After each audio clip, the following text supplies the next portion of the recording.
विद्यार्थियों, अभी आप लोगों ने कहानी के पार्ट 1 में देखा कहानी के मुद्दे, विषय वस्तु, कहानी कैसे प्रभावी बने। एक अच्छी कहानी लिखने के लिए हमें किन बातों का ध्यान देना चाहिए। यदि उन सारी बातों को आप अच्छी तरह से समझ लेंगे तो कोई भी कहानी हो आप उसे खूब अच्छे प्रभावशाली ढंग से लिख सकेंगे। छोटे छोटे वाक्य बनाएं, कहानी हमेशा भूतकाल में लिखें, इस बात का ध्यान रखना चाहिए। अब मैं आप लोगों को एक कहानी के मुद्दे दे रहा हूं, मुद्दे देखें।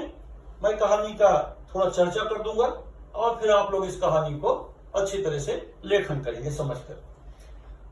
यहाँ पर जो सूचना दी गई देखें, निम्नलिखित मुद्दों के आधार पर कहानी पूर्ण करो। पहला प्रश्न, मुद्दे दिए रहेंगे, मुद्दों के आधार पर कहानी पूर्ण करो। उसका उचित शीर्षक लिखो, कहानी का शीर्षक लिखिए, नाम उसका, और फिर कहानी से मिलने वाली सीख भी लिखिए। 3 बातें आ गई, कहानी पूर्ण करिए, उसका शीर्षक लिखिए और कहानी की सीख लिखिए। तो इन 3 बातों को ध्यान में रखते हुए कहानी लिखना है। अभी जैसे आप पिछले मुद्दे में सुन चुके हो कि कहानी कैसे उसका विस्तार किया जाए, कहानी के वाक्य छोटे हो, प्रभावशाली हो, व्याकरण की दृष्टि से सही हो, कहानी में बीच बीच में मुहावरों, कहावतों आदि का प्रयोग होना चाहिए, भाषा की शुद्धता होनी चाहिए, विराम चिन्हों का ध्यान रखना चाहिए। तो इन बातों को ध्यान में रखते हुए आप लोग कहानी लिखेंगे जो मैं मुद्दे दे रहा हूं। अब कहानी क्या मैंने मुद्दे दिए हैं, शायद ये कहानी कुछ विद्यार्थी पहले पढ़ भी चुके होंगे, सुने होंगे। कहानी अच्छी है, देखें कहानी के मुद्दे देखें। 4 चोरों का मिलकर धन चुराना, यानी 4 चोरों ने मिलकर चोरी की। बंटवारे के लिए जंगल में जाना, धन को बांटने के लिए वो लोग एकांत जंगल में गए। अब देर हो जाने के कारण भूख लगना, 2 चोरों का मिठाई लाने शहर जाना, उनकी नीयत बिगड़ना, मिठाई में जहर मिला देना।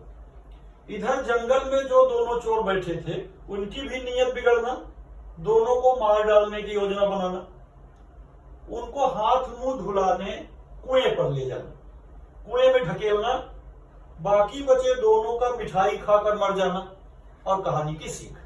ये कहानी के मुद्दे हैं। मैं मुद्दे एक बार फिर से पढ़ दे रहा हूं, आप लोग सुनिए। 4 चोरों का मिलकर धन चुराना, बंटवारे के लिए जंगल में जाना, भूख लगना, 2 चोरों का मिठाई लाने शहर जाना, नीयत बिगड़ना, मिठाई में जहर मिलाना, इधर जंगल में दोनों चोरों की नीयत बिगड़ना, दोनों को मार डालने की योजना बनाना, हाथ मुंह धुलाने कुएं पर ले जाना, कुएं में ढकेलना, बाकी बचे दोनों का मिठाई खाकर मर जाना और कहानी की सीख। तो ये कहानी के मुद्दे हैं। कहानी शायद आप लोग पहले हो सकता है सुन भी चुके हो, मैं एक बार कहानी संक्षेप में बोल दे रहा हूं, आप लोग सुनिए और फिर कहानी उस तरह से आप लोग लिखेंगे। कहानी लिखते समय पिछले वीडियो में मैंने बताया है, मुद्दों को क्रम से लिखिए, यानी मुद्दों का क्रम उलट पुलट मत करिए। नीचे के मुद्दे ऊपर, ऊपर के मुद्दे नीचे करोगे तो बार बार पुनरावर्तन होगा, कहानी का जो स्वरूप है, जो कहानी की रोचकता है वो कम हो जाएगी।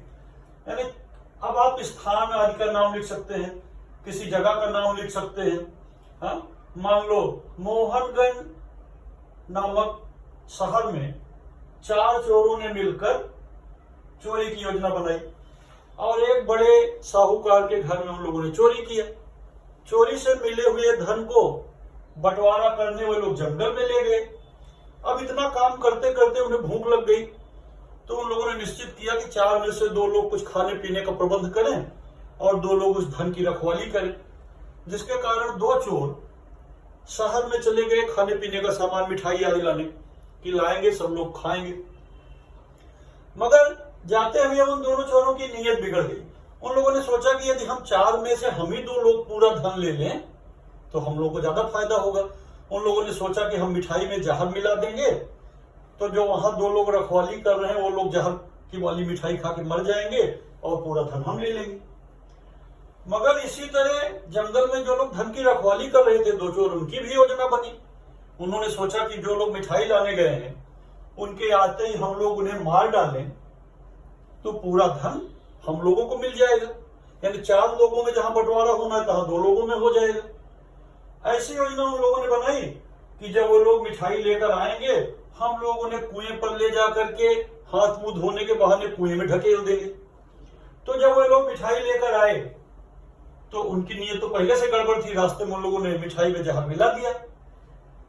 अब देखिए, एक ने जो किया दूसरे ने भी किया, दूसरे के मन में ऐसी भी बातें आई।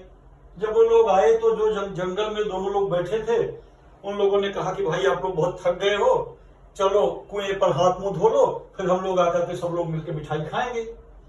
उन्हें कुएं पर ले गए और हाथ मुंह धोने के बहाने उन दोनों चोरों ने मिठाई लाने वाले दोनों चोरों को ऐसे धक्का दिया कि दोनों कुएं में जा गिरे और कुएं में जाकर मर गए।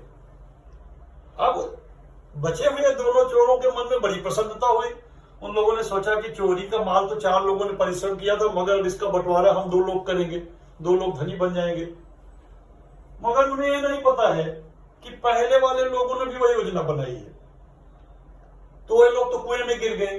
अब भूख लगी थी तो इन दोनों चोरों ने मिठाई को देखा और खूब ललचा गए, कुछ विचार न किया और भर पेट मिठाई खाई। मिठाई में जहर पहले से मिला हुआ था, घातक विष, और मिठाई खा करके बचे हुए दोनों चोर भी मर गए। अब कहानी यहाँ पर खत्म होती है। बचे हुए दोनों चोर मर गए, यानी 2 पहले कुएं में गिरकर मर गए और 2 जहर खा के मर गए। तो इस तरह कहानी का जो भाव है, कहानी से अब हमें क्या सीख मिलती है? कहानी से सीख मिलती है कि हमें आपस में जब मिलकर के, जैसे संगठन है, 2 लोग 4 लोग जो लोग काम करते हैं, तो उनमें आपस में भेद नहीं होना चाहिए। उनके साथ, अपने मित्रों के साथ धोखाधड़ी नहीं करनी चाहिए। जैसे पहले 2 ने कोई धोखा दिया और बाद में दूसरे ने धोखा दिया, तो हमें मित्रों के साथ धोखाधड़ी नहीं करनी चाहिए। नहीं तो जैसी करनी वैसी भरनी, अब लालच बुरी बला है तो सबको पता है। तो कहानी का यहाँ शीर्षक जैसी करनी वैसी भरनी भी हो सकता है, या लालच का बुरा परिणाम भी हो सकता है। और कहानी की जो सीख मिली, अब कहानी की हमें क्या सीख मिली?